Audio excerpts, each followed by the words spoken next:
O programa 30 Minutos está de volta. O primeiro a dar as últimas e testemunha ocular da história. Esses eram os slogans de um programa que durante 3 décadas foi sinônimo de notícia no Brasil. O Repórter Esso era tão ou mais importante do que é hoje o Jornal Nacional em termos de audiência. Ele foi um noticiário histórico da rádio e da televisão brasileira e também foi o primeiro noticiário do radiojornalismo no Brasil que não se limitava a ler as notícias recortadas dos jornais. Um dos locutores que fez mais sucesso no noticioso foi Heron Domingues. Nossa equipe ouviu o filho dele para constatar que o orgulho de um filho pelo pai pode vencer a barreira do tempo.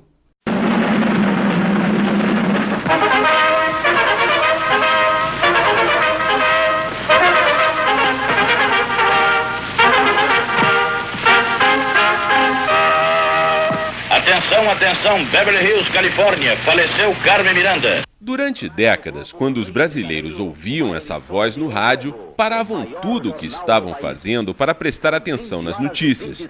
A primeira transmissão do Repórter Esso ocorreu na Rádio Nacional do Rio de Janeiro, em 28 de agosto de 1941, iniciando a cobertura da participação brasileira na Segunda Guerra Mundial. Uma das vozes lendárias que marcou gerações de brasileiros foi a voz do jornalista gaúcho Heron Domingues. Segundo o relato do próprio locutor, ele trabalhou no Repórter Esso de 1944 a 1962 sem um dia de folga. Acordava às 6h45 e voltava para casa à 1h30 da madrugada. Nos períodos críticos, dormia na rádio, que tinha uma cama na redação. Para se ter uma ideia da época conturbada em que Heron Domingues atuou no programa, houve no Brasil 10 presidentes da República.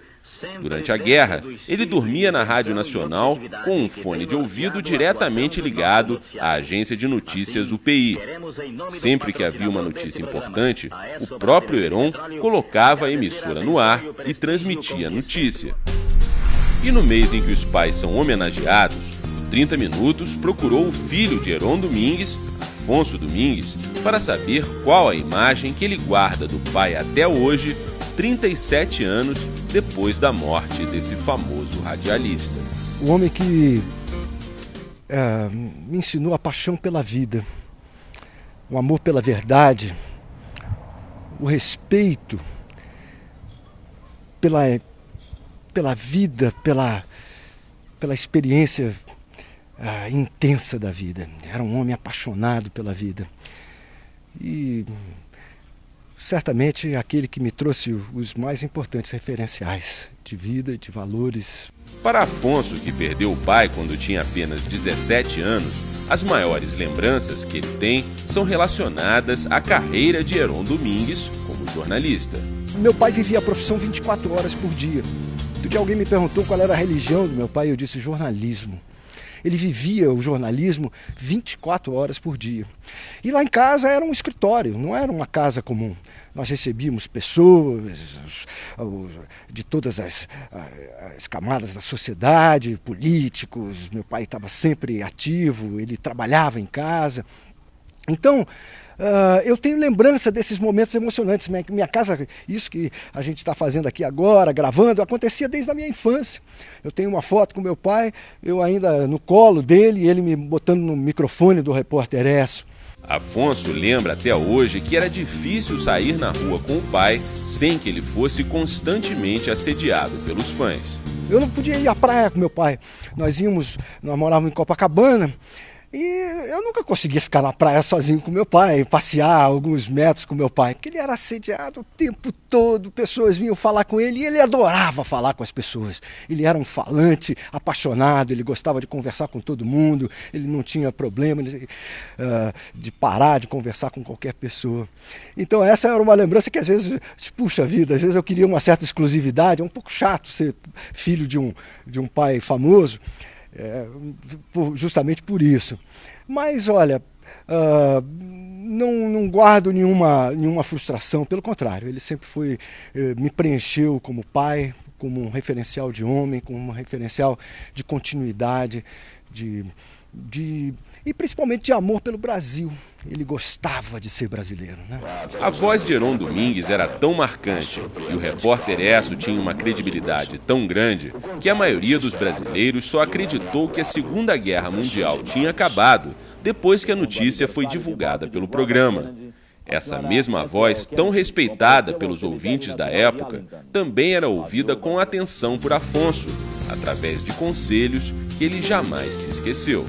Eu fui para a Suíça, eu tinha 14 para 15 anos de idade, e depois acabei indo para a Índia. E meu pai, num determinado momento, ele se mostrou receoso do que poderia acontecer com a minha brasilidade. E ele foi muito enfático. Ele disse: meu filho, faça um esforço, faça tudo para nunca perder a sua brasilidade. Você acima de tudo, você é um brasileiro. É bom que você viva no exterior, é bom que você tenha abrace valores mais universais, mas não esqueça a sua brasilidade. E eu me lembro que na hora, a única coisa que me veio e que me acompanhou, e até hoje me acompanha, é engraçado isso, foram 3 coisas que eu disse que iriam sempre me lembrar isso, que era o samba, o cafezinho e o futebol.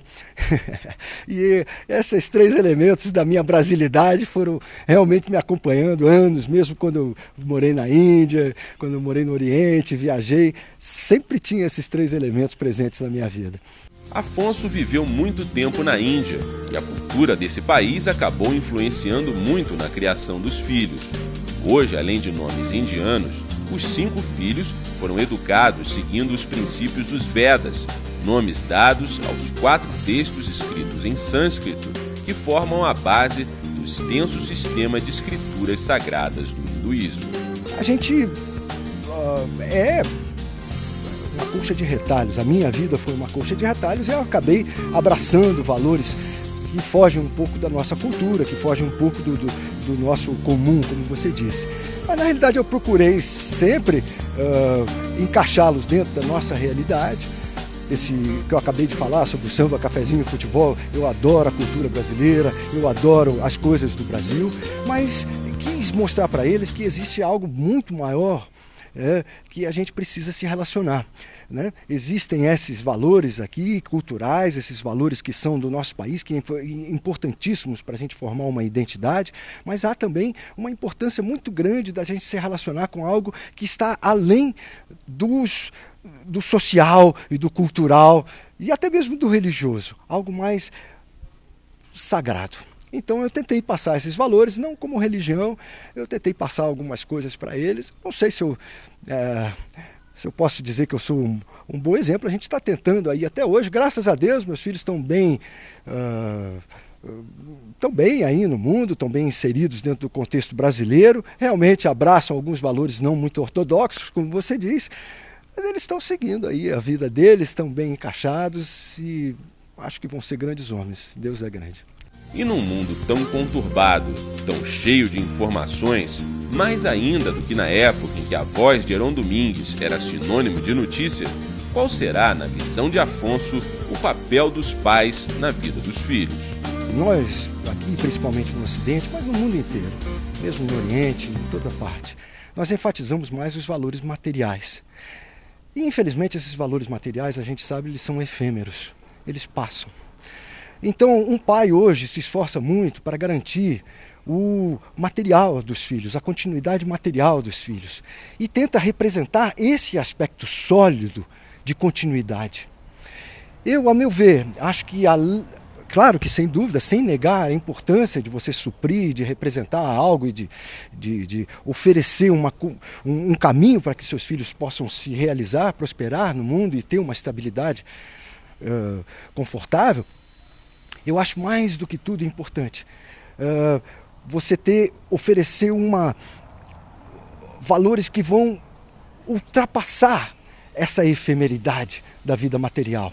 Valores que vão dar para eles uma segurança interior do que eles são, do que é a integridade de caráter, a importância da honestidade, a importância do respeito ao próximo, a importância do desejar o bem ao seu semelhante. Nós estamos num mundo que propaga valores inversos, que propaga valores egocêntricos. E eu acho que seria bastante interessante que a gente resgatasse esse referencial de integridade de caráter, de integridade de homem, de ser humano, né, para os nossos filhos. Porque é isso que eles vão precisar até o final da vida. A gente está num mundo passageiro, a gente está aí numa insegurança só, e nós precisamos transformar esse planeta. E é só pessoas, só resgatando a integridade, só resgatando a honestidade, só a gente resgatando esse sentido mais profundo do que é estar aqui nesse planeta, do que é ser um homem, é que nós vamos poder ter alguma esperança de transformar esse planeta em alguma coisa melhor. E eu acho que o pai é fundamental para essa educação.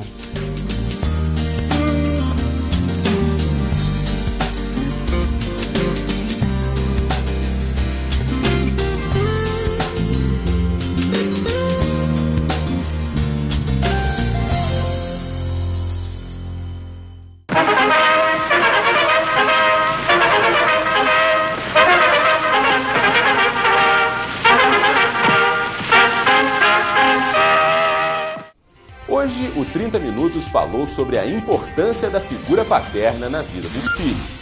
Eu sou Rolf Dansger. Muito obrigado pela sua audiência e pela sua companhia. E lembre-se, se você não conseguiu assistir ao nosso programa desde o início, basta acessar o nosso portal na internet. Ou então, vá até o nosso canal no YouTube.